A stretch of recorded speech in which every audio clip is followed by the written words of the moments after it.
Hello everyone, my name is Jatin and today we are going to do exercise 1.2 of chapter 1 relations and functions of class 12th maths। इससे पहले मैंने exercise 1.1 complete कर दी है जिसके अंदर मैंने relations का टॉपिक अच्छे से डिस्कस किया है। अगर आपने वो वीडियो नहीं देखा है तो लिंक नीचे डिस्क्रिप्शन में मिल जाएगा। ओके, हम इस वीडियो में करेंगे फंक्शंस के बारे में। ठीक है, नाउ व्हाट आर फंक्शंस। अच्छा, रिलेशंस के बारे में मैं जल्दी से आपको रिकॉल देता हूँ। रिलेशन हम किसको कहते थे?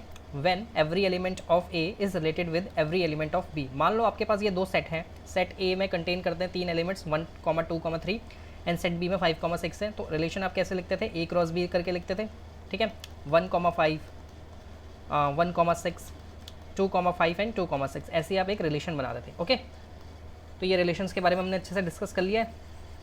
अब इस वीडियो में हम करेंगे फंक्शंस के बारे में। What are functions?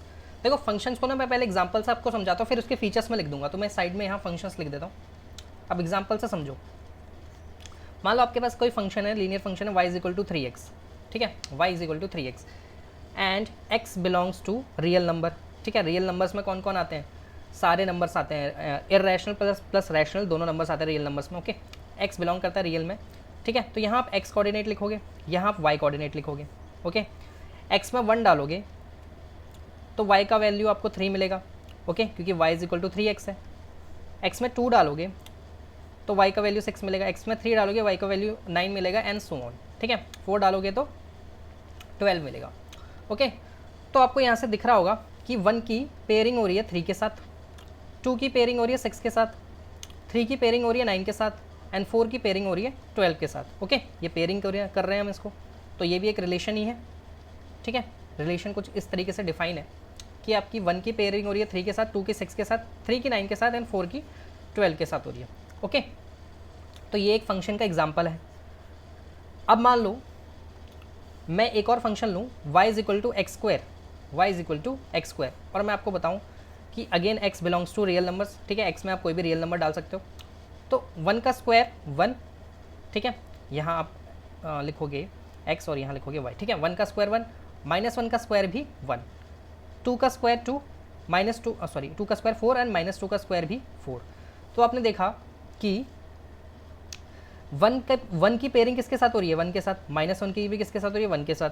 2 की भी किसके साथ हो रही है? 4 के साथ। और -2 भी किसके साथ हो रही है? 4 के साथ। ठीक है, यहाँ भी पेयरिंग हो रही है। ओके, तो ये भी एक हमारा फंक्शन है। y = x² भी हमारा एक फंक्शन है। तो मैंने यहाँ आपके सामने 2 फंक्शन लिखे और यहाँ आपने दोनों में कुछ बातें नोटिस की होंगी कि जो x कोऑर्डिनेट है उसका y कोऑर्डिनेट सिर्फ एक ही है। ठीक है, अब मैं ऐसा क्यों कह रहा हूँ? यहाँ देखो, x कोऑर्डिनेट का y कोऑर्डिनेट 3 है यहाँ पे। ठीक है, फिर x जो 2 है हमारे पास उसका y कोऑर्डिनेट 6 है, x जो 3 है हमारे पास उसका y कोऑर्डिनेट 9 है, 4 का y कोऑर्डिनेट 12 है। ठीक है, ये हमारा इस फंक्शन के लिए मैंने बोला। ओके, एक चीज़ और ध्यान रखना, जो x कोऑर्डिनेट होता है ना, जो x एक्सिस में लाई करते हैं उसको हम कहते हैं प्री इमेज। उसको हम क्या कहेंगे? Pre image. ओके, और जो y कोऑर्डिनेट में प्लॉट होंगे ना, ये 3, 6, 9, 12, इसको हम कहेंगे इमेज। ओके, तो मैं यहाँ फंक्शन का पहला फीचर ये लिखता हूँ कि every pre image should have 1 image. ठीक है, मैंने क्या बोला?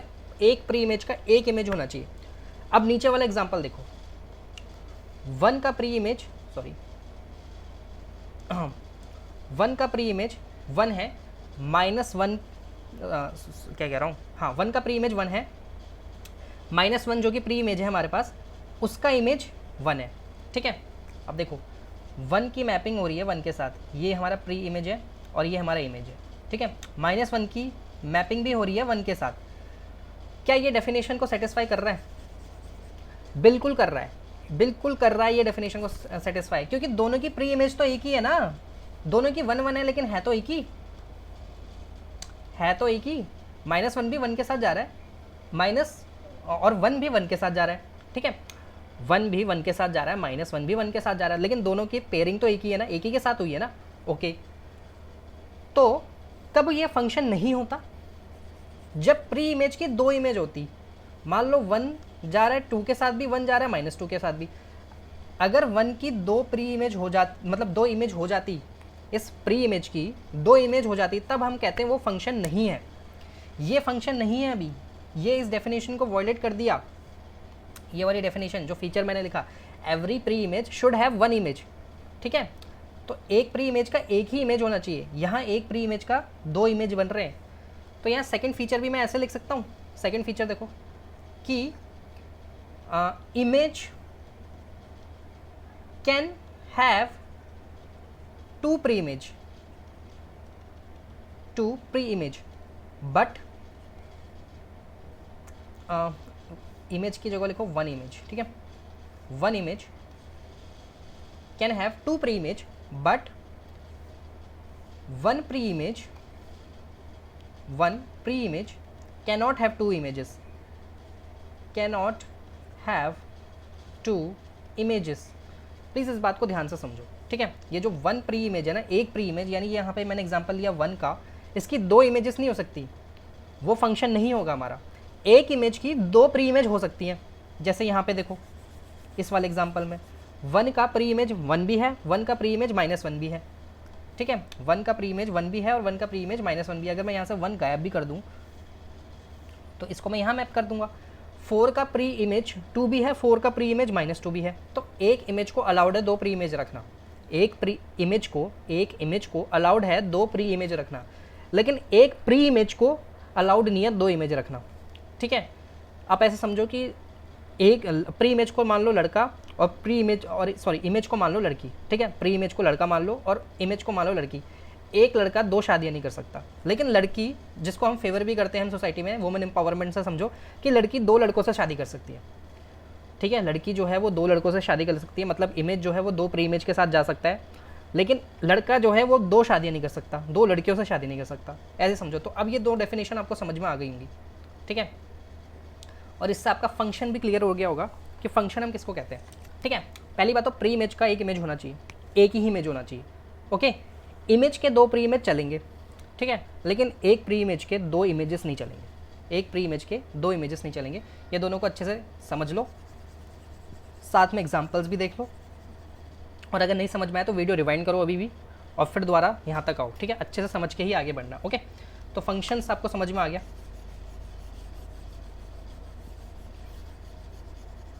ये मैंने सबसे ईजिएस्ट वे में समझाने की कोशिश की है, ठीक है।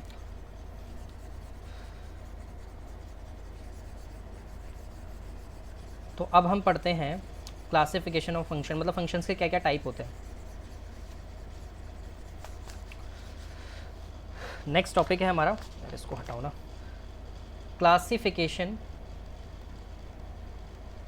Of function.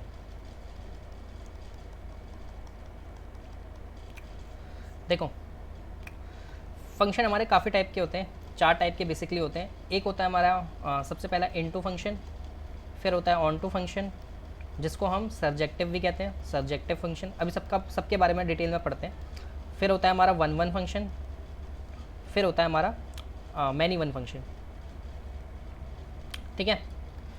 और ये फंक्शन की डेफिनेशन को फुलफिल करेंगे, मतलब एक प्री इमेज दो इमेज के साथ कभी नहीं जाएगा, ओके, ध्यान रखना। सबसे पहले हम स्टार्ट करते हैं वन फंक्शन से, जिसको हम इंजेक्टिव भी बोलते हैं, प्लीज़ ये नाम ध्यान में रखना, ओके। वन फंक्शन से स्टार्ट करते हैं। वन फंक्शन ये कहता है कि अगर आपके पास दो सेट हैं और वो दो सेट एक रिलेशन बना रहे हैं, तो हर एक का प्री इमेज सिर्फ एक ही होना चाहिए, सिर्फ एक ही होना चाहिए, ठीक है। और इमेज का भी प्री इमेज सिर्फ एक ही होना चाहिए। 1,2, 3,4, 5,6, 7,8, मतलब ये सब की पेयरिंग एक ही के साथ होनी चाहिए, ठीक है। ये है वन फंक्शन, मतलब एवरी, इसको ऐसे लिखो, every image should have only one pre image, ठीक है। And vice versa is also true, okay. ये है आपका प्रॉपर वन फंक्शन, ओके। अब अगर मैं यहाँ से ये हटा दूँ और इसको मैं ऐसे और 8 भी हटा देते हैं और 7 को मैं 6 के साथ मैप कर दूँ, अगर मैं ऐसा कुछ कर दूँ, ठीक है, तो क्या अब ये वन फंक्शन है? ये वन फंक्शन नहीं रहा अब, क्योंकि 6 जो है इमेज है उसके दो प्री इमेज हो गए, ठीक है। ये वन फंक्शन नहीं रहा। लेकिन अगर मैं आपसे ये पूछूं क्या ये फंक्शन है? वन नहीं है, लेकिन क्या ये फंक्शन है? बिल्कुल है ये फंक्शन, क्योंकि एक प्री इमेज की तो एक ही इमेज है ना, लेकिन एक इमेज की दो प्री इमेज हो सकती है, जो भी हमने पढ़ा, ठीक है। ये फंक्शन तो है लेकिन ये 1 1 फंक्शन नहीं है। ओके, 1 1 कब होता, जब यहाँ से 6 हटता, 6 के साथ 7 की पेयरिंग होती है 8 के साथ, ठीक है। तो ये होता है हमारा 1 1 function. Okay, simple. Okay,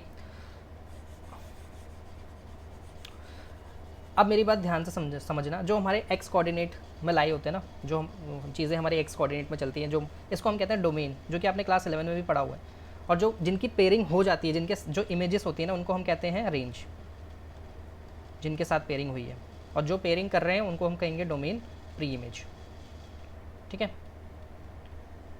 okay, तो ये 2 टर्म्स आपने पढ़े हैं, फिर भी मैंने आपको बता दिया। अब मेरी बात सुनो ध्यान से। अब हम पढ़ते हैं many one function. Many one function का ये मतलब होता है कि an image should have more than one image, pre image, more than one pre image, more than one pre image. वही एग्जांपल जो भी यहाँ पे मैं दे रहा था ना 7 वाला, कि एक इमेज के एक से ज़्यादा प्री इमेज है। जैसे कि ये लेफ्ट साइड में प्री इमेज, राइट साइड में इमेज, देख लो। 1 की पेयरिंग हो रही है 4 के साथ, 2 की 5 के साथ, 3 की भी 5 के साथ।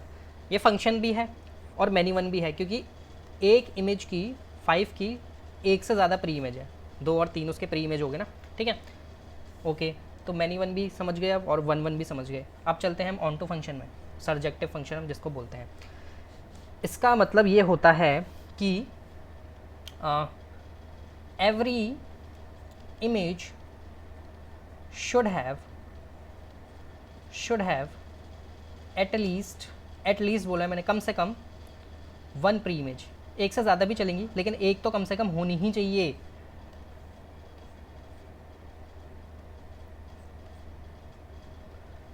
देखो, ये ऑन टू फंक्शन है, ये ऑन टू फंक्शन है, बिल्कुल है ऑन टू फंक्शन, क्योंकि देखो एक प्री इमेज का, क्या बोल रहा हूँ मैं, एक इमेज का 4 5 6 जो भी हैं 3 इमेजेस हैं। 4 का पेयरिंग 1 के साथ है, 5 का पेयरिंग 2 के साथ है, और 6 का पेयरिंग 3 के साथ है। मतलब सारी इमेज का कम से कम एक पेयर तो होना ही चाहिए, एक प्री इमेज तो होना ही चाहिए।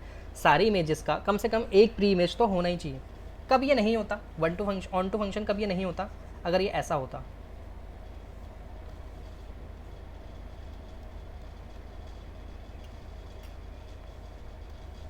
1 4 के साथ पेयर हो रहा है, 2 5 के साथ, 3 6 के साथ, लेकिन आपका 7 का तो कोई प्री इमेज ही नहीं रहा, 7 का कोई प्री इमेज ही नहीं रहा, ठीक है। तो ये अब ये ऑन टू फंक्शन तो नहीं है, ऑन टू फंक्शन तो नहीं है, क्योंकि यहाँ बोला हुआ है डेफिनेशन में, एवरी इमेज शुड हैव एटलीस्ट 1 प्री इमेज, कम से कम एक तो होना ही चाहिए, एक से ज़्यादा चलेंगे तो ये नहीं है। और कौन सा नहीं है, देखो मैं सारी पॉसिबिलिटीज़ आपके साथ रखूँगा। 4 हटा देते हैं यहाँ से।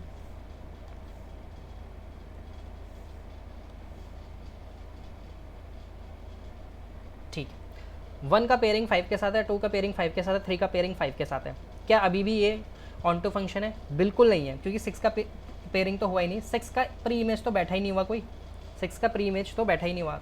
तो मतलब कहने का मतलब ये है कि सेट बी में, मान लो अगर ये सेट ए है और ये सेट बी है, तो सेट बी में जितने भी इमेजेस हैं आपके, सेट बी में जितने भी, उनका कम से कम एक प्री इमेज होना चाहिए, एक से ज़्यादा भी चलेगा लेकिन सबका होना चाहिए, ठीक है। लेकिन 6 का यहाँ पे नहीं है, तो इसलिए ये नॉट ऑन टू फंक्शन है, मतलब ऑन टू नहीं है। ऑन टू कब होता? जब यहाँ से 3 हट के इसके साथ पेयरिंग कर लेता। अब ये ऑन टू फंक्शन है, मतलब सारी इमेजेस का कोई ना कोई प्री इमेज तो बैठा ही हुआ है। दोबारा सुनो, सारी इमेजेस का कोई ना कोई प्री इमेज तो बैठा ही हुआ है, ठीक है। तो ऑन टू फंक्शन समझ गए आप। अब कोई एक ऐसा फंक्शन है जो 1 1 भी हो सकता है और ऑन टू भी हो सकता है, बिल्कुल हो सकता है। अभी ये फंक्शन उठा लो आप, जो मैंने 1 1 के एग्जाम्पल में ये लिखा हुआ है, ये 1 1 तो है लेकिन ये ऑन टू भी है, क्योंकि देखो सारी इमेजेस का, सेट बी में सारी इमेजेस का कोई ना कोई प्री इमेज तो बैठा ही हुआ है, ठीक है। तो ये ऑन टू फंक्शन है, ओके। इनटू फंक्शन हम किसको कहते हैं? इनटू फंक्शन हम कहते हैं वही ऑन टू का वायोलेशन, मतलब इसका इमेज ये 1 का इमेज 5, 2 का इमेज 6, 3 का इमेज 6, 4 का इमेज 5 कर देते हैं, ठीक है। यहाँ 7 का कोई प्री इमेज नहीं है ना, तो ये इनटू फंक्शन है, मतलब when image do not have any pre image, ठीक है, तो उसको हम इनटू बोल देते हैं। फंक्शन तो है वो इनटू फंक्शन है, लेकिन अब एक नई टर्म और आपको मिलेगी जिसको हम कहते हैं कोडोमेन। कोडोमेन हम किसको कहते हैं? The overall set of B. मतलब अगर मान लो कोडोमेन, जैसे एक फंक्शन जा रहा है ए से स्टार्ट होकर बी तक, ऐसे हम लिखते हैं फंक्शन को, ठीक है। तो ये जो बी सेट है ना, पूरे बी सेट को हम कोडोमेन कहते हैं। कोडोमेन कहता है, जैसे इसमें कोडोमेन 1 फंक्शन के एग्जांपल में देखो, सेट बी हमारा कोडोमेन है, यहाँ पर भी सेट बी हमारा कोडोमेन है, ये भी कोडोमेन है, ठीक है, पूरा सेट कोडोमेन होगा। Set B is called codomain. अब एक क्वेश्चन जो बनता है यहाँ पे, अगर मान लो यहाँ पे एक्स्ट्रा वैल्यूज़ होती, तो मान लो यहाँ पे कोडोमेन में यानी सेट बी में एक्स्ट्रा वैल्यूज़ होती, यहाँ देखो 1 फंक्शन के एग्जांपल में देखो, यहाँ एक्स्ट्रा वैल्यूज़ हैं, इनकी पेयरिंग के साथ, इनकी पेयरिंग तो किसी के साथ नहीं हुई है, ठीक है, इनका कोई प्री इमेज है ही नहीं, तो ये क्या मेरा कोडोमेन होता है? बिल्कुल होता है, ये पूरा आपका कोडोमेन बनता, लेकिन आपका रेंज वही बनता जिसकी पेयरिंग हुई है, ठीक है। तो रेंज आपका इस 1 वाले एग्जांपल में रेंज जो होता है ना, वो आपका रेंज होता है आपका 2, 4, 6 एंड 8, और कोडोमेन में आपका पूरा सेट बी आएगा, ठीक है। कोडोमेन मतलब सेट बी पूरा, 2 से लेकर जितना भी मैंने 11 तक लिखा हुआ, 2, 4, 6, 8, 9, 10, 11, ये पूरा आपका कोडोमेन बनेगा, ठीक है। उनकी पेयरिंग हुई ना हुई उससे कोई मतलब नहीं है, कोडोमेन तो मतलब सेट बी में अगर उनकी पेयरिंग नहीं भी हुई है तब भी वो कोडोमेन का पार्ट तो है, ठीक है, कोडोमेन का पार्ट तो है। रेंज का पार्ट वही होंगे जिनकी पेयरिंग हुई है और जो सेट बी में बैठे हुए हैं। दोबारा सुन लो, रेंज का पार्ट कौन होंगे? जिनकी पेयरिंग हुई है और वो सेट बी में बैठे हैं, ठीक है।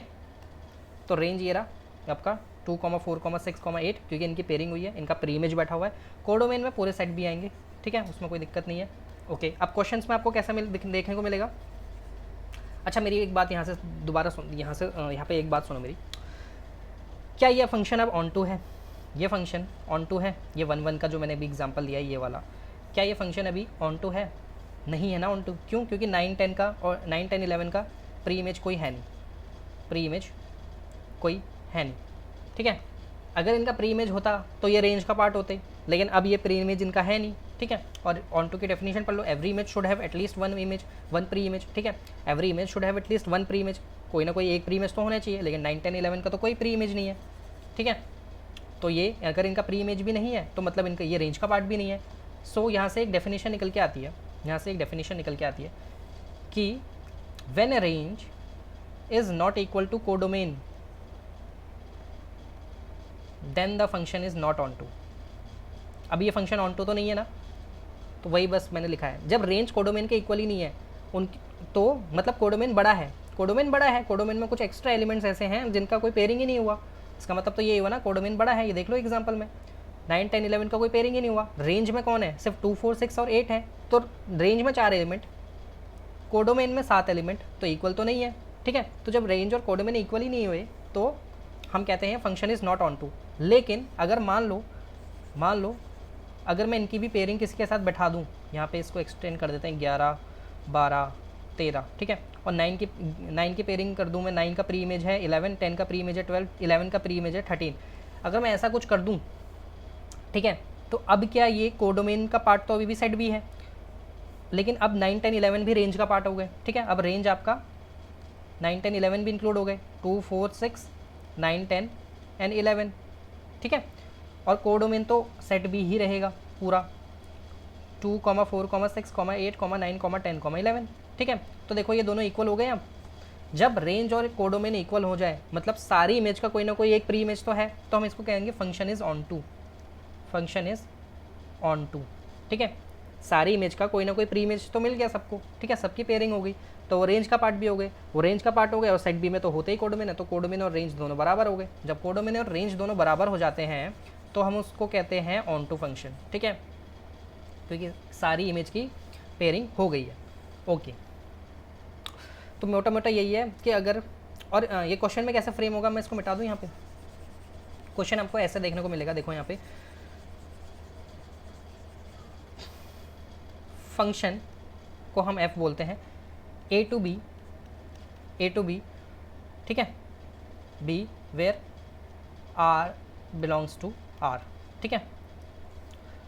a टू b का मतलब सेट a से सेट b में गया है, और ये सेट ए आपका डोमेन है और सेट बी आपका रेंज नहीं है भाई, ये कोडोमेन है, ठीक है। इस बात का ध्यान रख लेना अच्छे से, इस बात का आप अच्छे से ध्यान रख लेना कि ये रेंज नहीं है, सेट बी कोडोमेन है, मैंने आपको अभी भी बताया। ओके, जब भी क्वेश्चन में आपको ऐसे देखने को मिले तो ए तो आपका डोमेन बनेगा जहाँ से फंक्शन स्टार्ट हो रहा है, लेकिन बी आपका कोडोमेन बनेगा, रेंज नहीं बनेगा, ठीक है। और ये आर रेज टू आर मतलब रियल नंबर्स आपका डोमेन है और रियल नंबर्स ही आपके कोडोमेन है।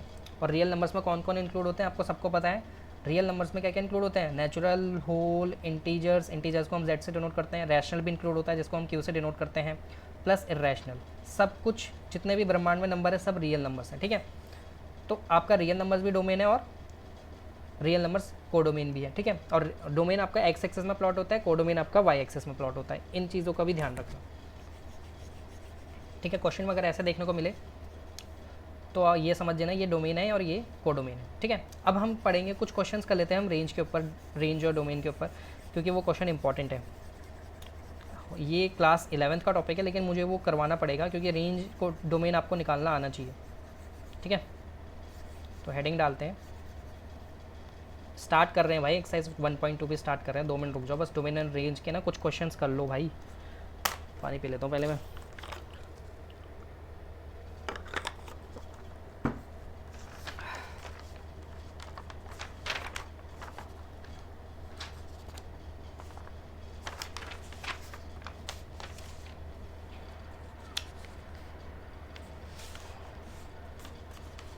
दो मिनट रुको।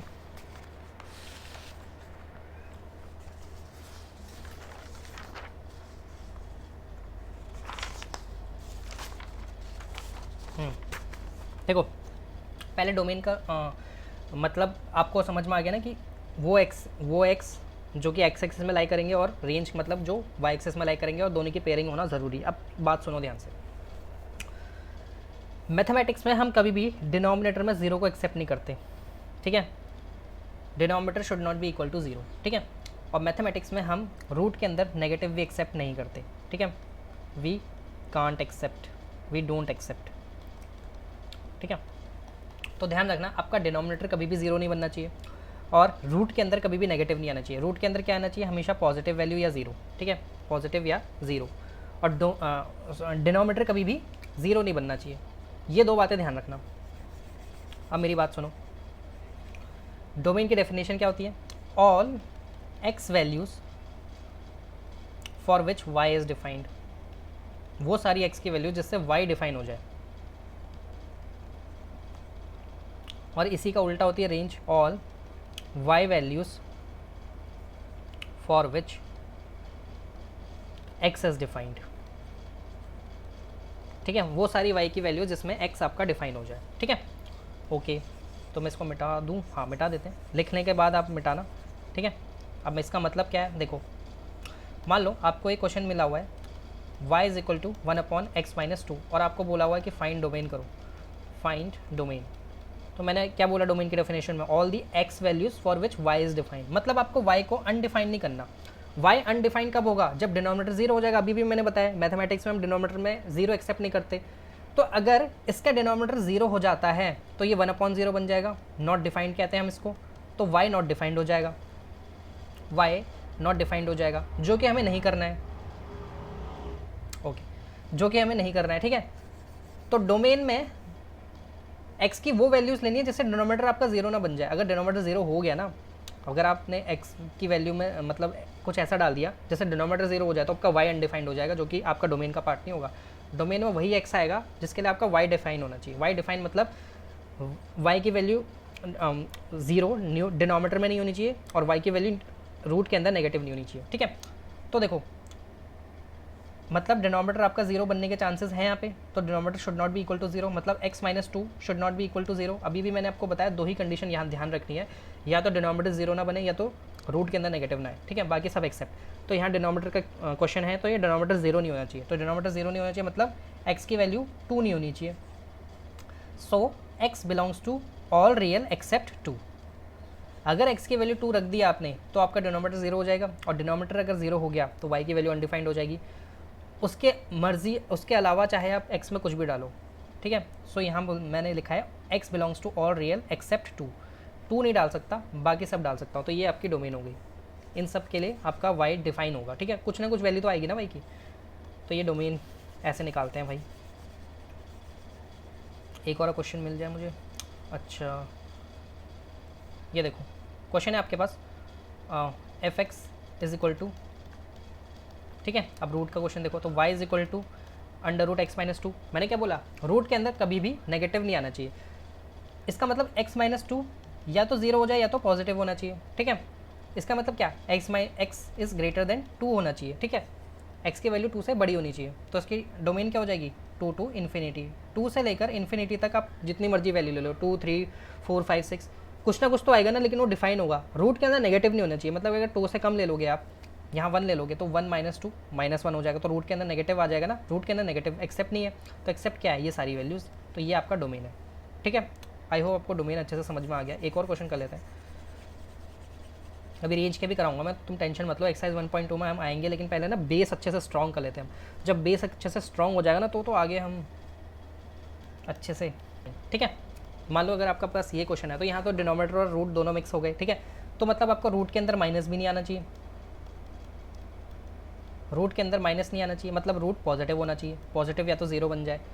लेकिन जीरो भी नहीं बना सकते क्योंकि डिनोमिनेटर वाली कंडीशन भी सेटिस्फाई करनी है, मतलब under root X square minus 9 आपका नॉट इक्वल टू जीरो होना चाहिए। मतलब इसको रूट हटा भी दोगे तो X square minus 9 not equal to zero भी होना चाहिए। तो X square minus 9 not equal to zero होना चाहिए, मतलब X square X plus three, A plus B A minus B का फॉर्मूला लगाओगे तो X minus three X plus three, ठीक है, is not equal to zero. So X की value या तो 3 नहीं होनी चाहिए या माइनस 3 नहीं होनी चाहिए, ठीक है, ये दोनों वैल्यूज़ नहीं होनी चाहिए एक्स की। और रूट वाली कंडीशन आप सॉल्व करो कि रूट के अंदर हमेशा पॉजिटिव होना चाहिए, तो X square minus 9 should be positive और ग्रेटर देन जीरो। अब ग्रेट जीरो तो हो ही नहीं सकता, तो ये जीरो का इक्वालिटी हटा दोगे, मतलब पॉजिटिव होना चाहिए अब। So X plus three X minus three, ठीक है, पॉजिटिव। नंबर लाइन में प्लॉट करो, 3 लिखो माइनस 3 लिखो, ठीक है। 3 के आगे कोई भी नंबर सोचो, 4 सोचो, 3 के आगे कोई भी नंबर सोच लिया आपने 4, अब 4 को यहाँ डालो, 4 प्लस 3 7, 4 माइनस 3 1, पॉजिटिव आएगा, ठीक है। तो मतलब 3 के आगे कोई भी नंबर लोगे यहाँ पे रखोगे वो पॉजिटिव ही आएगा। अब माइनस 3 और 3 के बीच में कोई नंबर सोचो, 2 सोचो, 2 ले लिया आपने, माइनस 3 और 3 के बीच में लाई करता है, ठीक है, और यहाँ डालो अब 2 प्लस 3 5 और 2 माइनस 3 माइनस 1, तो माइनस 5, तो मतलब आंसर नेगेटिव आएगा। फिर यहाँ पॉजिटिव आएगा, देख लो आप, माइनस 3 से छोटा कोई भी नंबर सोच लो। तो आपका समझ में आ गया कि आप x में कौन सी वैल्यू लोगे, पॉजिटिव वाली, मतलब माइनस इन्फिनिटी से माइनस 3 यूनियन 3 से इन्फिनिटी, ओके ओके। लेकिन ध्यान रखना है कि ये 3 और माइनस 3 भी एक्सक्लूड करना पड़ेगा, क्योंकि इसको डालने से डिनोमिनेटर जीरो हो जाएगा, तो इसमें फिर हम ओपन ब्रैकेट लगा देंगे, ठीक है। तो आपका फाइनल डोमेन क्या बनेगा, इस पूरे क्वेश्चन का डोमेन आपका बनेगा माइनस इन्फिनिटी से माइनस 3 यूनियन 3 से इन्फिनिटी, ठीक है, ओके। अब डोमेन के ये 3 क्वेश्चन हो गए ना, अब सब फटाफट रेंज का भी एक कर लेते हैं। देखो ये ज़रूरी होता है करवाना, ताकि ना आपके दिमाग में रहे। अब रेंज का क्वेश्चन देखो, y इज इक्वल टू, एक क्वेश्चन ले लो, 1 अपॉन x माइनस 1, ठीक है।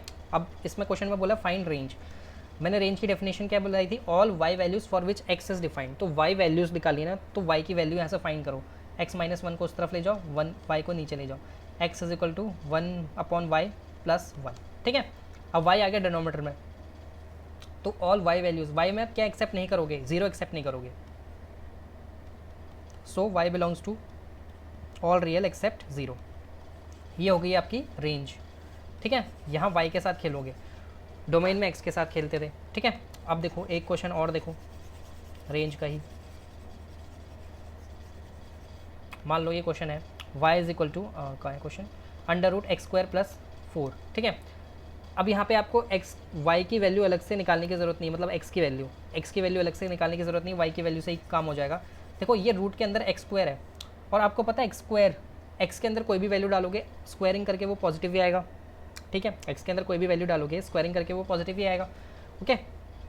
सो एक्स स्क्वायर जो लाई करेगा वो जीरो से इन्फिनिटी तक लाई करेगा कहीं भी, ठीक है, क्योंकि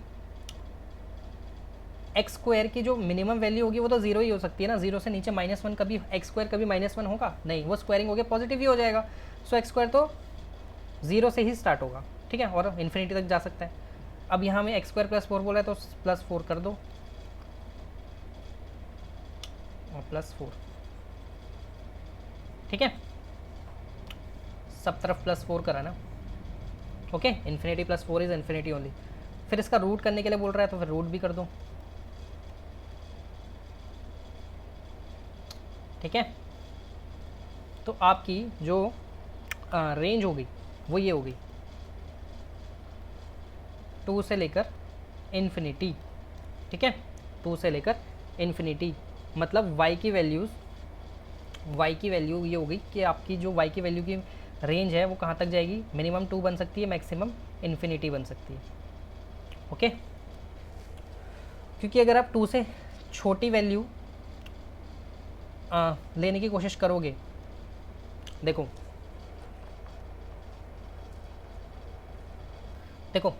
अगर आप 2 से छोटी वैल्यू लेने की कोशिश करोगे तो आपका जो है वो x डिफाइन नहीं होगा, all y values for which x is defined, ठीक है। तो आपको 2 से बड़ी वैल्यूज़ लेनी है और इन्फिनिटी तक पहुंचना है, ओके। तो इस टाइप के क्वेश्चन को ऐसे करते हैं, ओके। नेक्स्ट, अगर मान लो क्वेश्चन है y is equal to root X, ठीक है, y is equal to root X. अब मैंने आपको बताया कि रूट के अंदर कभी भी नेगेटिव नहीं होगा और रूट हमेशा पॉजिटिव होगा, तो इसकी मिनिमम वैल्यू क्या हो जाएगी, 0 टू इन्फिनिटी, ठीक है। तो इसको तो एज अ रिज़ल्ट ही याद कर लो कि रूट के अंदर कभी भी नेगेटिव नहीं हो सकता, कभी भी पॉजिटिव नहीं हो सकता, तो इसका रेंज जो हो जाएगा वो हो जाएगा आपका 0 टू इन्फिनिटी। अगर आपको y की फॉर्म में कन्वर्ट करके रखना है तो ऐसे भी कर सकते हो आप, Y square is equal to X, ठीक है। So all y values for which x is defined, तो y स्क्वायर की मिनिमम वैल्यू क्या हो जाएगी, अगेन 0, ठीक है। वाई स्क्वायर कभी भी नेगेटिव तो नहीं होगा ना, वाई स्क्वायर या तो 0 बनेगा, उससे आगे ही जाता जाएगा, ठीक है। So all the Y values for which X is defined, तो वाई में 0 से लेकर इन्फिनिटी तक कुछ भी डाल दो, एक्स हमेशा डिफाइन रहेगा, ओके। तो आपको रेंज और डोमेन निकालना आ गया होगा, आई होप, ठीक है। अब ध्यान रखना, मैं दोबारा आपको बता दूं ये चीज़, ऑन टू फंक्शन के लिए कोडोमेन और रेंज का इक्वल होना बहुत ज़रूरी है।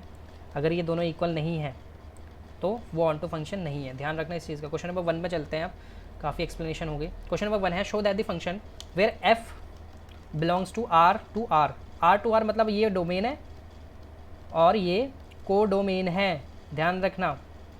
Defined by F x is equal to 1/x is 1 अब 1 के लिए कैसे हम प्रूव करते थे क्लास 11th में, याद है, f of x1 is equal to f of x2, please देख लो यहाँ पे। सो 1/x1 is equal to 1/x2, ठीक है, क्योंकि आपका फंक्शन ये है तो 1 आपको ऐसे ही प्रूव करना पड़ेगा।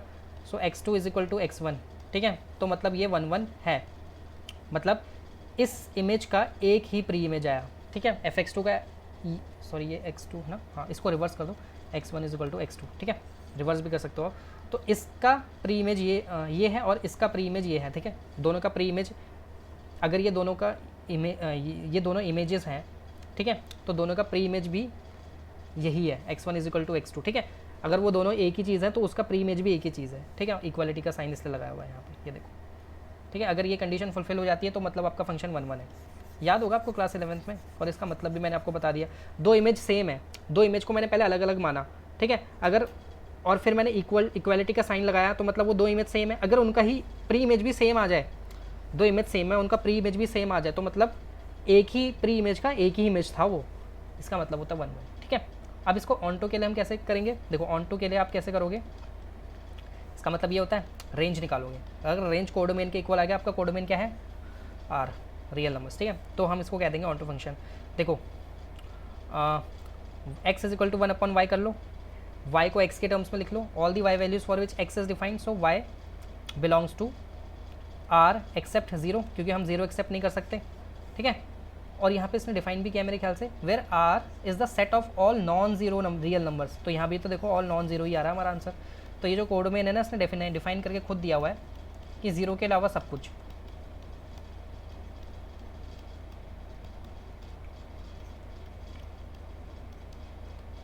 और हमारा रेंज भी आ रहा है वही चीज़, 0 के अलावा सब कुछ, देख लो, ठीक है। तो रेंज और कोडोमेन इक्वल हो गए, मतलब फंक्शन ऑन टू है और 1 भी है। तो जब फंक्शन ऑन टू और 1 दोनों होते हैं ना, ऑन टू एंड 1 दोनों होते हैं, तो हम उसको कहते हैं बाइजेक्टिव फंक्शन, ठीक है। क्वेश्चन नंबर 2, क्वेश्चन नंबर 2 है हमारे पास, चेक इंजेक्टिविटी एंड सर्जेक्टिविटी, मतलब 1 1 एंड ऑन टू चेक करना है। फंक्शन है आपका N from N goes to N, मतलब ये आपका डोमेन है, डोमेन में सिर्फ नेचुरल नंबर डलेंगे और ये आपका कोडोमेन है। अब आपको निकालना क्या है, रेंज निकालना है, मतलब y is equal to x square. ठीक है, अभी भी मैंने आपको रेंज के क्वेश्चन करवाया और मैंने आपको ये भी बताया कि y is equal to x square है, और एक्स स्क्वायर की मिनिमम वैल्यू क्या होती है, एक्स स्क्वायर की मिनिमम वैल्यू होगी आपकी 0 टू इन्फिनिटी। ठीक है, 0 टू इन्फिनिटी। आप चेक करना है कि ये आपका 1 1 है या नहीं। ठीक है, तो 1 1 के लिए तो देखो पहले 1 1 के लिए चेक करते हैं। y is equal to x square है ना फंक्शन, तो इसको लिख दो आप f x one is equal to f x two. पहले आप ये प्रूव करोगे कि फिर इस x1 का square is equal to x2 का स्क्वायर, सो x1 का स्क्वायर माइनस x2 का स्क्वायर इज इक्वल टू 0। ठीक है, x2 का स्क्वायर को इस तरफ ले आए और x1 minus x2, x1 plus x2, x1 is equal to x2 and x1 is equal to minus x2। देखो इमेज तो एक ही है, इमेज मैंने एक ही माना, लेकिन उसके दो प्री इमेज आ गए, एक तो x2 आ गया और एक माइनस x2 आ गया। ठीक है, तो ये आपका फंक्शन 1 1 नहीं है। ठीक है, ओके। अब देखो कि आपका रेंज कोडोमेन के इक्वल है कि नहीं। देखो आपका फंक्शन n से जा रहा है n तक। ठीक है, तो नेचुरल नंबर डालो, 1 1 होता है नेचुरल नंबर। एफ एक्स क्या है मेरा, एक्स स्क्वायर है, इसका स्क्वायर क्या होता है 1। 2 डालोगे तो 4 आएगा, 3 डालोगे तो 9 आएगा। ठीक है, लेकिन कोडोमेन का ये रेंज का पार्ट हो गया क्योंकि इनकी पेयरिंग इनके साथ हो रही है, पेयरिंग हो रही है इनकी। कोडोमेन क्या है आपकी, कोडोमेन में तो कोडोमेन मतलब होल सेट बी, कोडोमेन में तो 1 2 3 4 5 6 7 8 9 टिल इन्फिनिटी सब डलेगा। ठीक है, लेकिन 1 का प्री इमेज तो बैठा हुआ है। ठीक है, 2 का प्री इमेज तो नहीं है ना, लेकिन वो कोडोमेन का पार्ट तो है, नेचुरल नंबर है कोडोमेन। तो कोडोमेन बड़ा है और रेंज छोटा है, और रेंज सीधा 1 से सीधा 4 में कूद रहा है। देख लो 1 से सीधा 4 में, लेकिन 2 और 3 का तो कोई प्री इमेज है ही नहीं। तो आप स्टेटमेंट लिखोगे ऐसे, स्टेटमेंट क्या लिखोगे आप कि codomain is not equal to range. मैंने आपको एक्सप्लेनेशन तो स्टार्टिंग में दे ही दी इसकी। It includes 2 and 3 and 5 and 6 which do not have any domain or pairing। समझ गए? ओके, अब क्वेश्चन नंबर 2 का सेकेंड पार्ट देखो।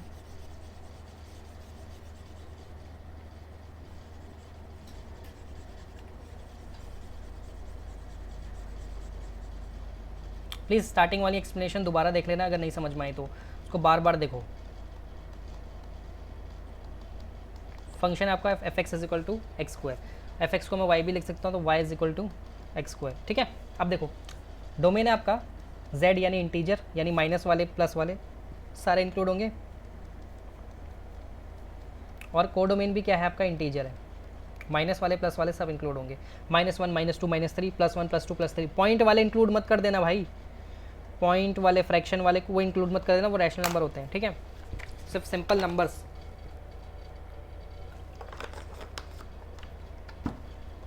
समझो यहाँ पे,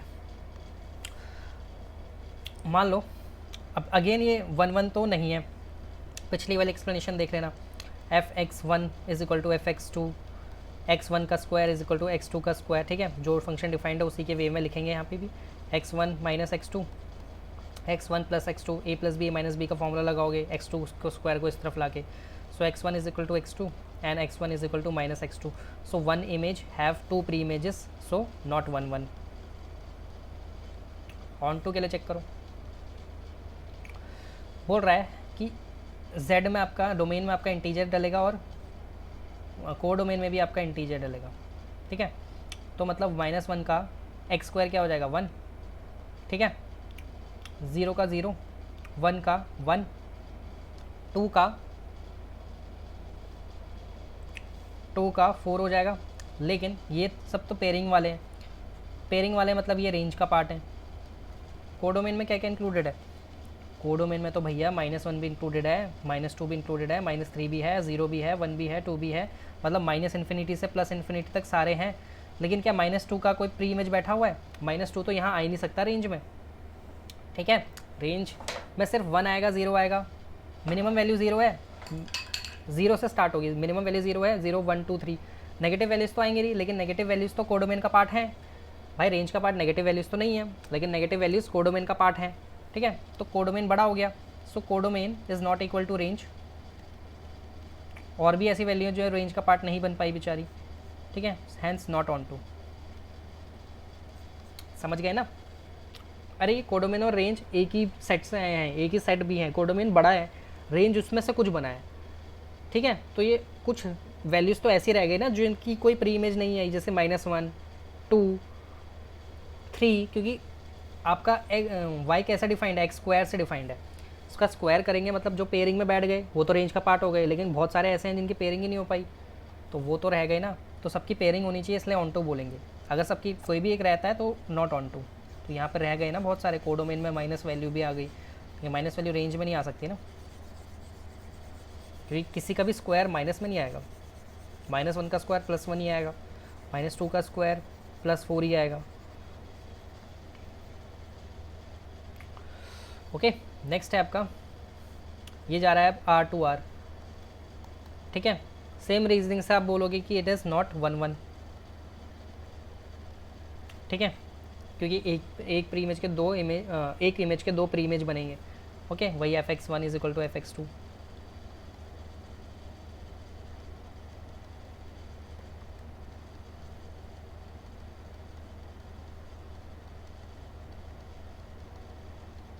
-x2, ठीक है। तो इमेज तो एक ही था, लेकिन इसके दो प्री इमेज आ गए, x2 एंड -2, तो hence not 1 1। For onto के लिए देखो, आपका फंक्शन ऐसे डिफाइंड है, f(r2r) given by fx is equal to x²। Okay, अब ये ऑन टू है कि नहीं ये चेक करोगे आप। देखो 1 यहाँ x डालोगे और यहाँ पे x² लिखोगे, 1 का स्क्वायर 1, -1 का स्क्वायर 1, ठीक है, 2 का स्क्वायर 4, -2 का स्क्वायर भी 4, ठीक है। ये रेंज का पार्ट बने हैं।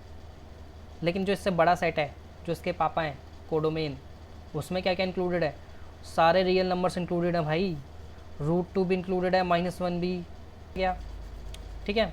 सो codomain is not equal to range, hence not on to,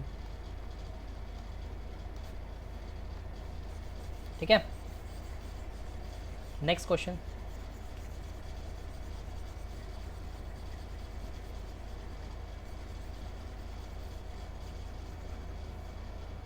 next है आपके पास f goes from n to n,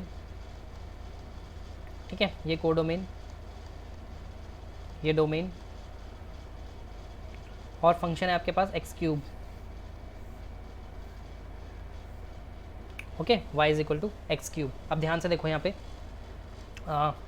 fx1 is equal to fx2 पहले मानो, x1 का cube is equal to x2 का क्यूब, x1 का क्यूब माइनस x2 का cube.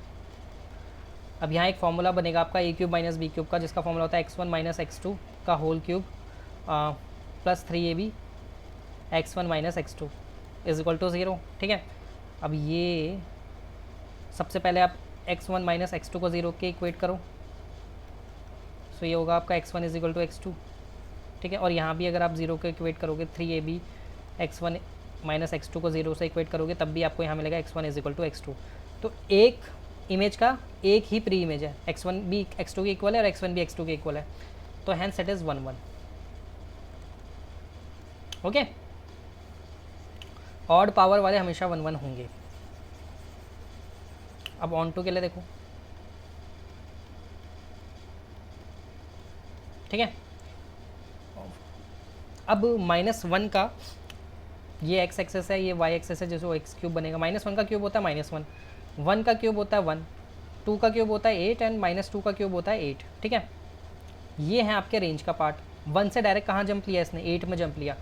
बीच में कोडोमेन में, अच्छा -1 तो हम इंक्लूड ही नहीं कर सकते क्योंकि f कहाँ से जा रहा है, नेचुरल नंबर्स, 2 नेचुरल नंबर्स, तो ये -1 इंक्लूड नहीं होगा, 1 इंक्लूड होगा, ठीक है, -2 भी नहीं होगा, इसको 3 कर लो। देखो इसने जम कहाँ मारी, 1 से 1 पे, 1 की 1 के साथ पेयरिंग हुई, 2 की पेयरिंग हो गई 8 के साथ, 3 की पेयरिंग हो गई 27 के साथ, लेकिन कोडोमेन में तो आएंगे ना वो, कोडोमेन में तो सारे नेचुरल नंबर्स हैं, 1, 2, 3, 4, 5, 6, 7, 8, 2 का कोई कहाँ गया प्री इमेज, 3 का प्री इमेज कहाँ गया, 4 का प्री इमेज कहाँ गया, मतलब यहाँ पे तो आएंगे वो, 1 2 आ गया, 3 आ गया, 4 आ गया, इनके प्री इमेज कहाँ गए, ठीक है, ये तो सीधा 1 के सीधा 8 का प्री इमेज बैठा हुआ है, 2 27 का बैठा हुआ है, 3 बीच में, तो बीच में ये सब कोडोमेन तो रह गए ना, बिना इमेज, बिना प्री इमेज के, कोडोमेन में कुछ ऐसे नंबर रह गए जिनकी प्री इमेज कुछ है ही नहीं, तो not onto, codomain is not equal to range. Last question,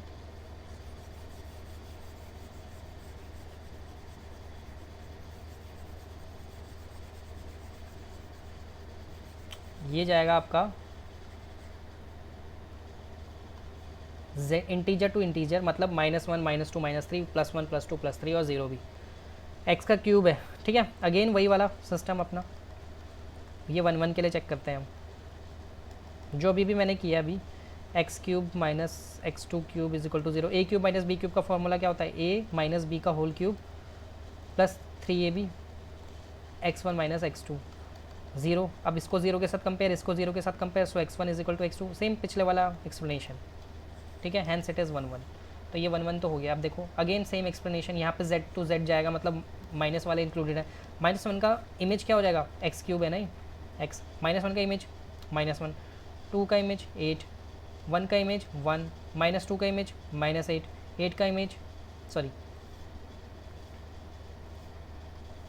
3 का इमेज 27, लेकिन कोडोमेन का पार्ट क्या है, कोडोमेन के तो बहुत सारे पार्ट हैं, माइनस इन्फिनिटी से लेकर प्लस इन्फिनिटी तक सब आएंगे, तो इसमें 1, 2, 3 भी आएगा, लेकिन ये 1 से जंप कहाँ मार रहा है, सीधा 8 में मार रहा है, बीच में 2, 3, 4, 5, 6, 7, 8, 7 तक तो रह गए ना, 2 से 7 तक तो नंबर रह गए जिनका कोई प्री इमेज नहीं बैठा हुआ, तो ये नंबर जिनका कोई प्री इमेज नहीं बैठा हुआ, लेकिन वो कोडोमेन का पार्ट है, लेकिन बेचारे रेंज का पार्ट नहीं बन पाए, तो एक्स्ट्रा नंबर रह गए कोडोमेन का, तो codomain is not equal to range, hence not on to.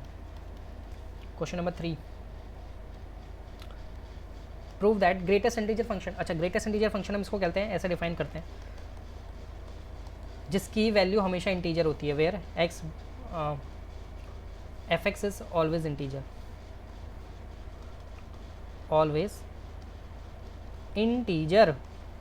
देखो भैया x में 1 डाल, x में 1 डालेगा तो आपको आंसर मिलेगा 1, x के अंदर आप 1.1 डालोगे तब भी आंसर आपको 1 मिलेगा, ठीक है, x में 1.2 डालोगे तब भी आपको आंसर 1 मिलेगा, ठीक है, तो आप समझ पा रहे हो, एक पैटर्न देख रहे हो, 1.1 डाला तो 1 मिला, 1.2 डालोगे तो 1 मिलेगा, 1.9 तक आपको आंसर 1 मिलेगा, जैसे ही आप 2 डाल दोगे तो आपको आंसर 2 मिलेगा, तो जैसे जैसे आप बड़ी वैल्यूज़ डालोगे ना, उसका स्मॉलेस्ट इंटीजर आपका आंसर होगा, नाम है इसका सिर्फ ग्रेटेस्ट इंटीजर, लेकिन डिफाइन ऐसे ही हुआ है भाई ये, कि आपने x में कुछ भी डाला तो वो इंटीजर वैल्यू ही देगा जो पिछली इंटीजर वैल्यू थी, पिछली इंटीजर वैल्यू आंसर होगी, इंटीजर मतलब काउंटिंग नंबर, पॉइंट वाले नहीं, तो अगर आपने डोमेन के अंदर 2.2 भी डाल दिया तो पिछली इंटीजर वैल्यू क्या थी 2.2 की, पीछे नंबर लाइन में ड्रॉ करो, यहाँ 1 यहाँ 2,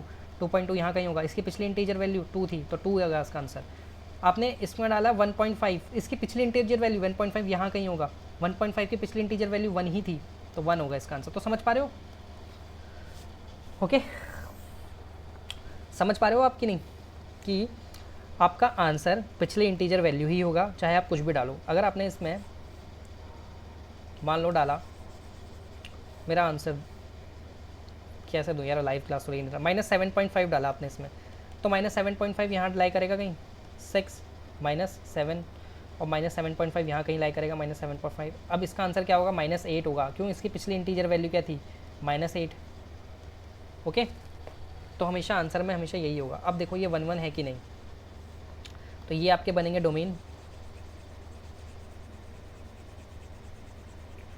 ये आपके बनेंगे रेंज, देखो 2.2 की पेयरिंग हुई 2 के साथ, 2.3 की पेयरिंग भी होगी 2 के साथ, तो ये क्या 1 1 है। एक प्री इमेज का दो इमेजेस आ गए तो नॉट 1 1। मैंने क्या बताया था 1 1 में सिर्फ एक का एक ही के साथ पेयरिंग होना चाहिए। अगर एक का दो के साथ पेयरिंग हो गया तो वो 1 1 नहीं रहेगा, ठीक है।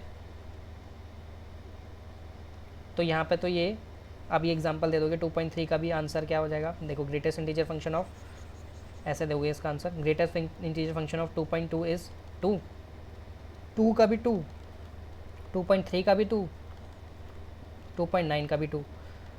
तो one image has more than one pre-image,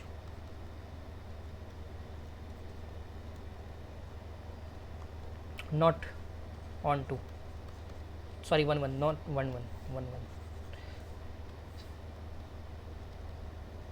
ठीक है।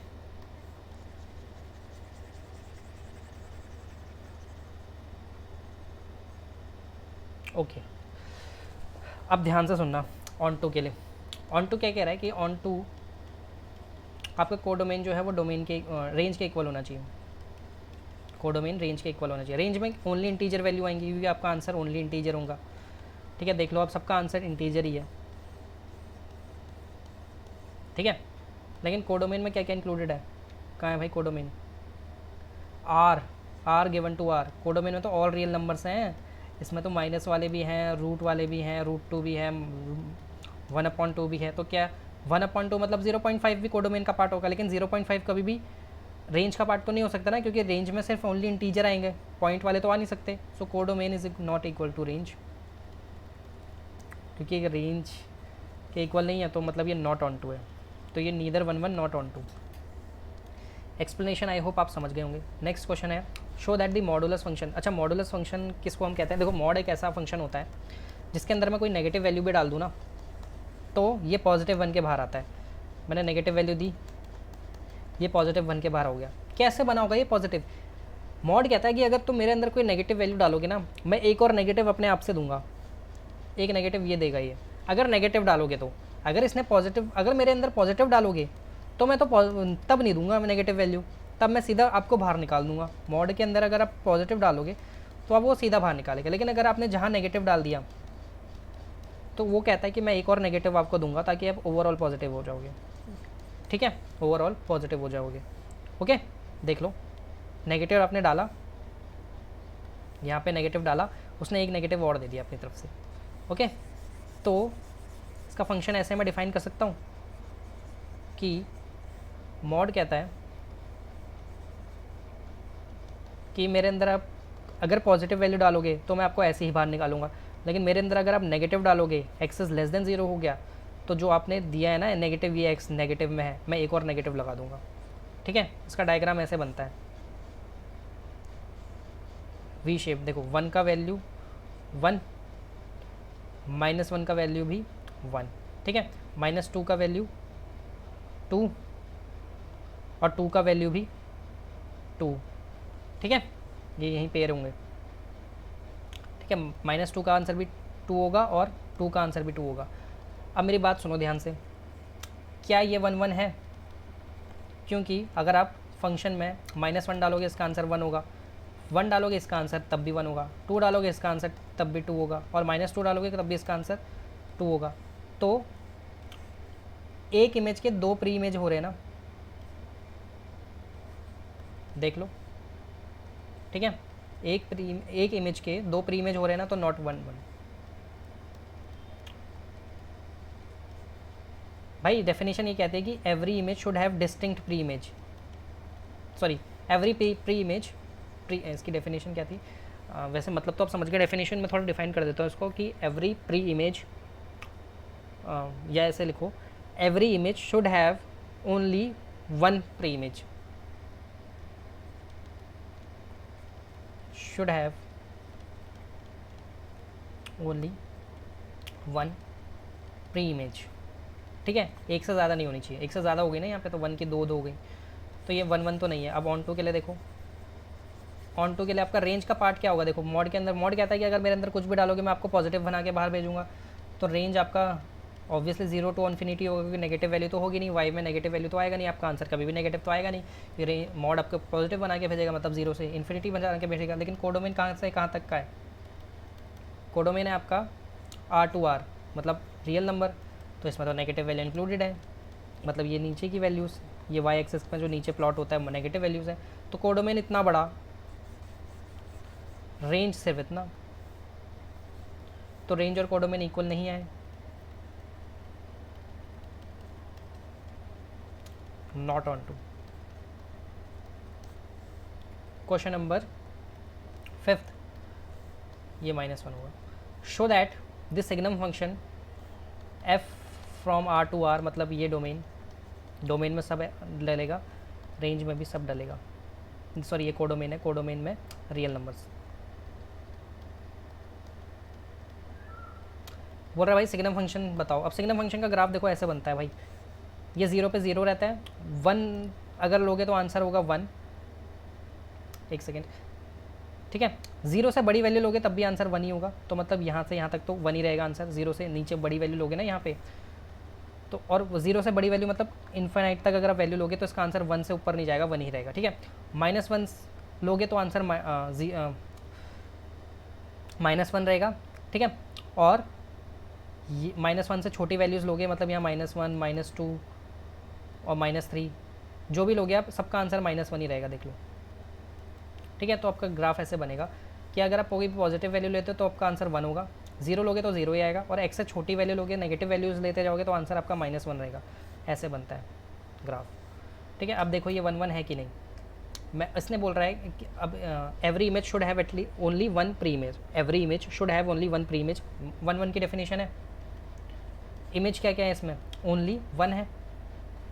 तो आप देखो f ऑफ -1 भी -1 है, f ऑफ -2 भी -1 है। मैंने आपको बोला ना, अगर आपने x की वैल्यूज़ में नेगेटिव डाली तो उसका आंसर सबका -1 ही आ रहा है। तो देखो नेगेटिव डाला तो -1 आ रहा है, नेगेटिव डाली तो आपका -1 तब भी आएगा, कुछ भी डालते रहो आप -1 ही आएगा। तो एक इमेज की एक से ज़्यादा प्री इमेज हो गई ना, -1 की प्री इमेज -1 भी है, -1 की प्री इमेज -2 भी है, ठीक है। वैसे सिमिलरली 1 के लिए भी देख लो आप, f ऑफ 1 का आंसर भी 1 है, f ऑफ 2 का आंसर भी 1 है, f ऑफ 3 का आंसर भी 1 है, f ऑफ 0.5 का भी आंसर 1 है, ठीक है। तो एक इमेज की एक से ज़्यादा प्री इमेज हो गई, ठीक है, तो नॉट 1 1। स्टार्टिंग की एक्सप्लेनेशन समझ लो अगर अभी भी समझ नहीं आ रहा है तो, जो स्टार्टिंग में मैंने दी थी, वैसे तो आना चाहिए, अब इतनी देर हो ही गई है मुझे भी। अब ऑन टू के लिए चेक करो, फॉर ऑन टू कोडोमेन में क्या क्या है। कोडोमेन में तो आपका ऑल रियल है, ठीक है, मतलब -∞ से +∞ तक जितने भी ब्रह्मांड में नंबर है सब कोडोमेन का पार्ट है। लेकिन रेंज का पार्ट क्या है, 0 1 and -1, hence these are not equal, not onto. Question number 6, class लंबी हो गई क्या?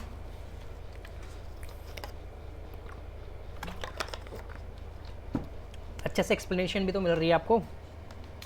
यहाँ पे आपके पास सेट है 1, 2, 3, बी है 4, 5, 6, 7, ठीक है।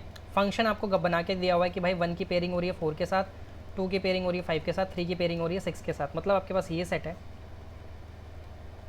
ये यहाँ पे है। 1 की पेयरिंग हो गई 4 के साथ, 2 की होगी 5 के साथ, 3 की होगी 6 के साथ, ठीक है। 7 की पेयरिंग नहीं हुई है। तो be a function from A to B show that f is 1 1।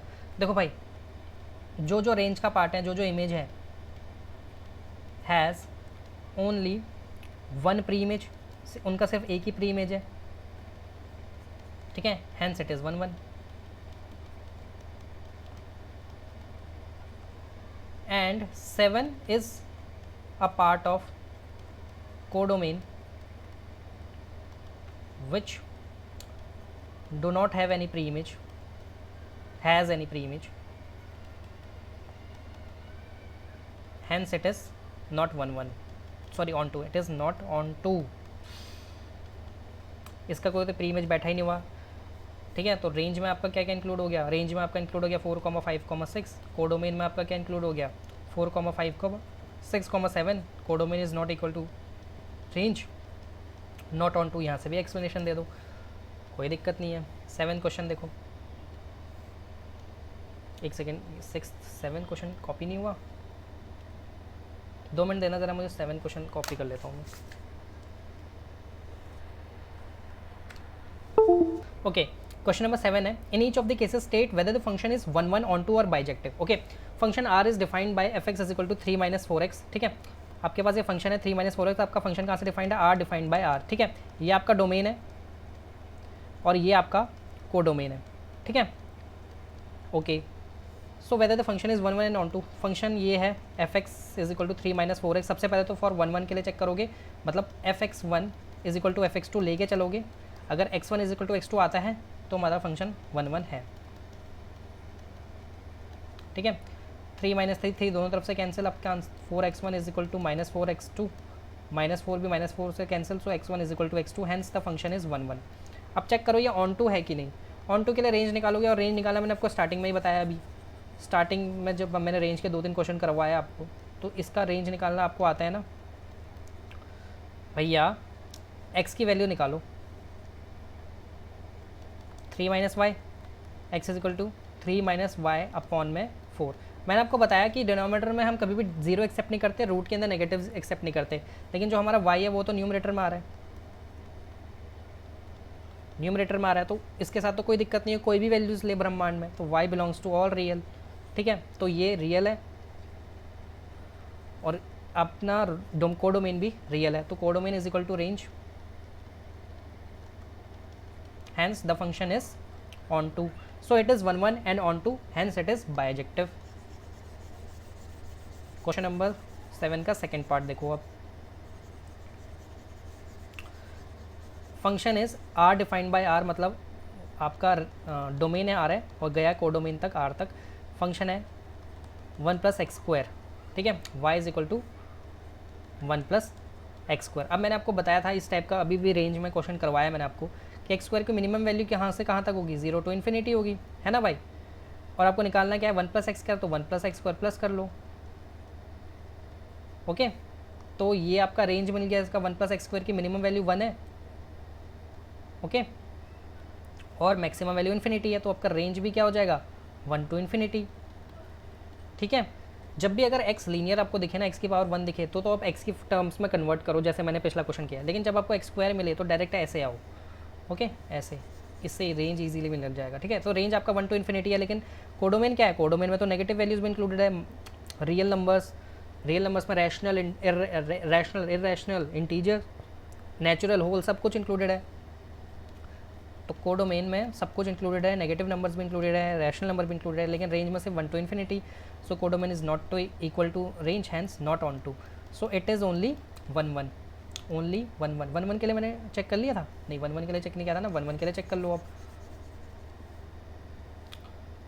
f(x1) is equal to f(x2), 1 + x1 का square is equal to 1 + x2 का स्क्वायर, 1 से 1 कैंसिल, x1 का स्क्वायर माइनस x2 का square is equal to 0, x1 - x2, x1 + x2, है ना, is equal to 0, so x1 is equal to x2 and x1 is equal to -x2 also. Okay, तो आप देख रहे हो यहाँ पे एक चीज़ देख रहे हो कि एक इमेज के लिए दो इमेज है, x1 भी है और -x2 भी है, हैंस इट इज़ नॉट 1 1। ठीक है, तो ये 1 1 भी नहीं है, ऑन टू भी नहीं है, तो ये बाइजेक्टिव भी नहीं है, तो ये क्या है आपका इनटू फंक्शन, नहीं इनटू भी नहीं होगा, हाँ इनटू तो है, हाँ इनटू है। ठीक है, तो ये not 1 1 and not onto हो गया। ठीक है, काफ़ी टाइम हो गया पढ़ाते हुए। Question number 8, let A B the 2 sets where A cross B domain है और B क्रॉस A रेंज है, तो मतलब such that f(ab) is equal to BA, मतलब अगर मैं AB लूँ तो मेरा आंसर आता है BA।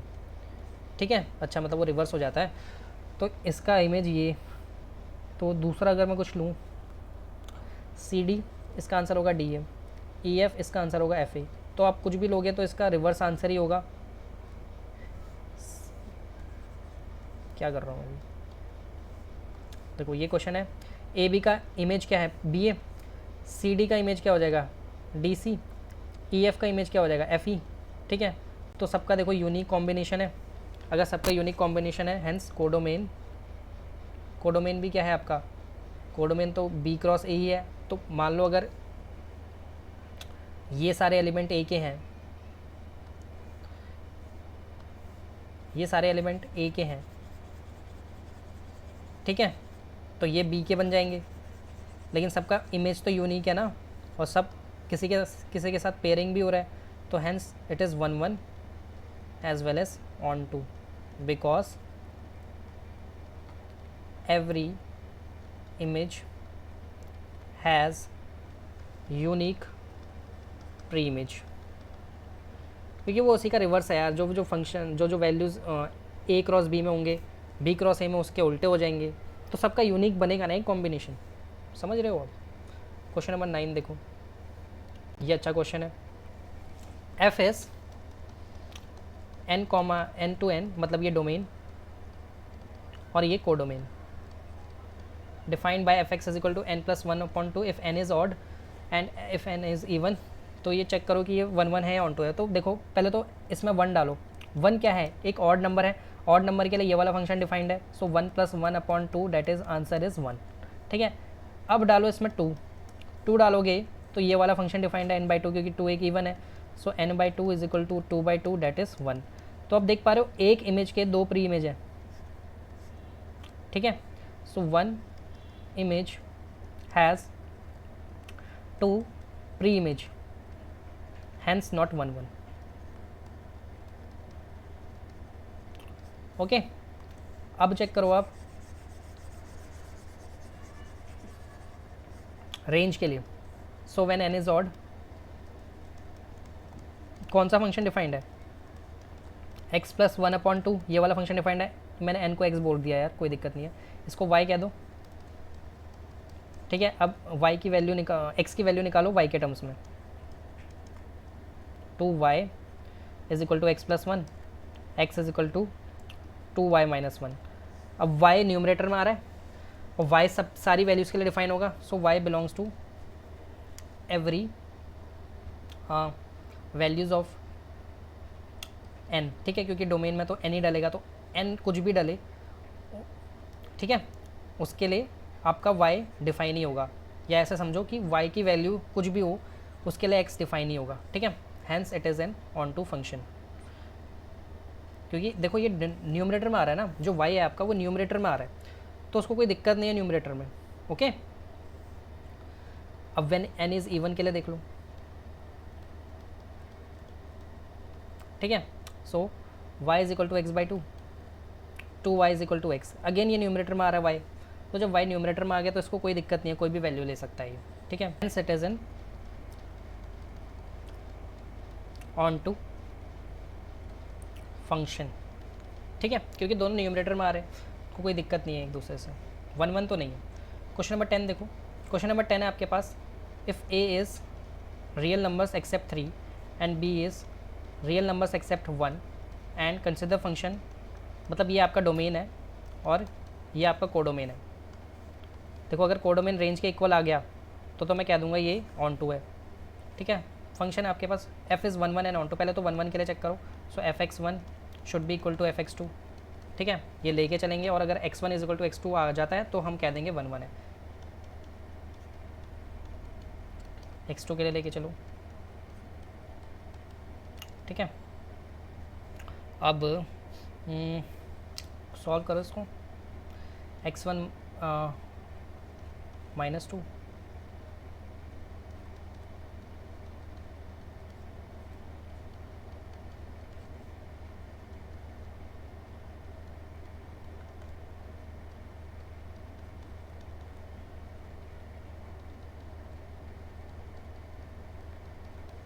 ठीक है, +6 कैंसिल, -2x2 दोनों तरफ से कैंसिल, क्योंकि एक साथ लाओगे तो वो ज़ीरो ही हो जाएंगे, प्लस माइनस ज़ीरो है ना। एक सेकेंड, मैंने ढंग से नहीं लिखा क्या, एक मिनट रुकना। 2x2 3x1 है ये, यहाँ पे ये 3x2 है। ठीक है, हाँ ठीक है, सो ये 2x2 से 2x2 यहाँ पे कैंसिल है ना, नहीं नहीं ये 2x1 है भाई, यार क्या है, ढंग से लिख लो इसको यार, हाँ तो दोबारा करता हूँ मैं इसको,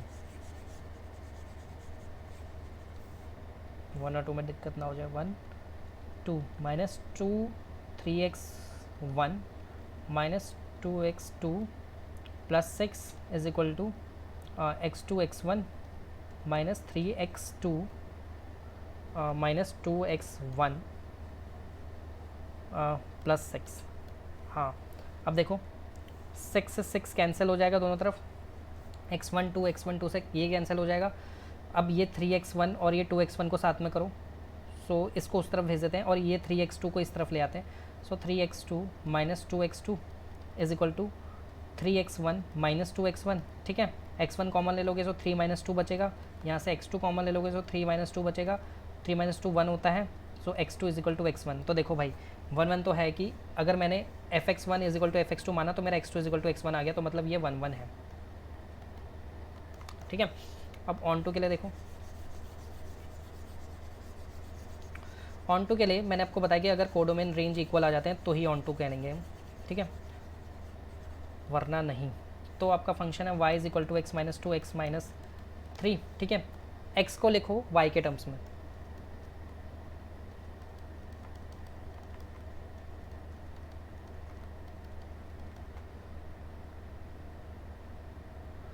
x को लिखना ना। ठीक है, x कॉमन ले लो, ओके x की वैल्यू क्या आ जाएगी यहाँ से,